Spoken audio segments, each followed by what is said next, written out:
Hey everybody, welcome to this week's chosen video. We're in John 20.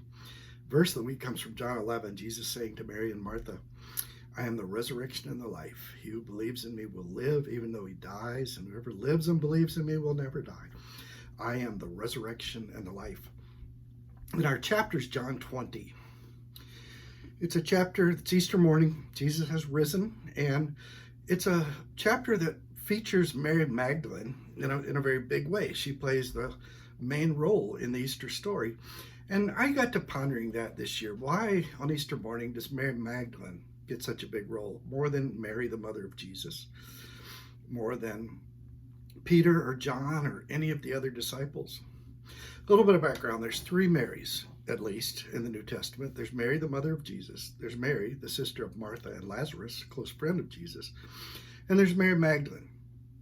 And what we know about Mary Magdalene is that in Luke chapter 7, Jesus healed her. He drove several demons out of her.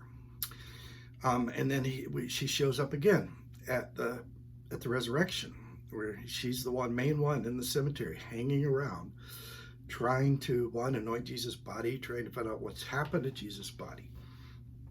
Why does she play such a key role? And I think it's because the death of Jesus affected her in a different way. Think about this. Peter, John, James, Andrew, those guys could go back to fishing now. They had their previous life they could go back to. Matthew, he could go back to tax collecting. He could go back to his previous life. But Mary Magdalene has nothing in common anymore with her pre-Jesus self. Jesus drove the demons out of her. Her life before Jesus was one of demon possession and dysfunction and spiritual and mental unhealthiness. And now she's had 3 years with Jesus of this wonderful mental healthiness, spiritual healthiness, life without demons, running her life. And now Jesus is gone, and she has nothing. There's nothing there for her to go back to. And so she's caught up in this whole death of Jesus. We called it cemetery vision on Easter morning. There's a lot of evidence in front of her that she just can't see. There's 2 angels sitting on the tomb where Jesus' body was, and she just thinks they're the normal kind of people you would see in a cemetery.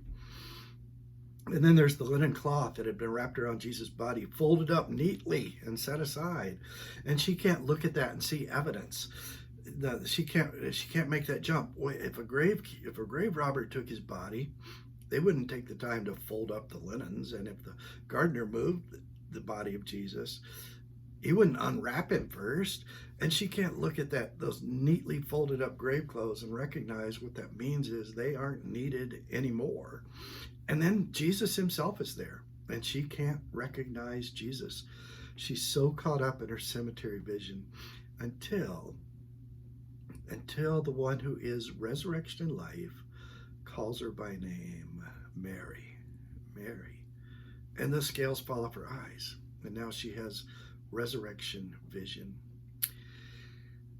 And while Mary Magdalene is different than the rest of the disciples in that she has nothing in common with her pre-Jesus life, and she's certainly different than us, there's also a lot of Mary Magdalene in all of us. What are our lives without Jesus? What do we have in common with our lives before Jesus? Not a whole lot. He who is resurrection says he's also life. He is our life.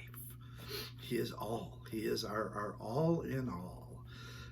And so I want you to spend some time pondering that this week after Easter, that he is resurrection. It means we're going to rise someday, but he's also life. He is our life right now. Take some time to think about that one. We'll see you at church on Sunday. God's blessing on the rest of your week.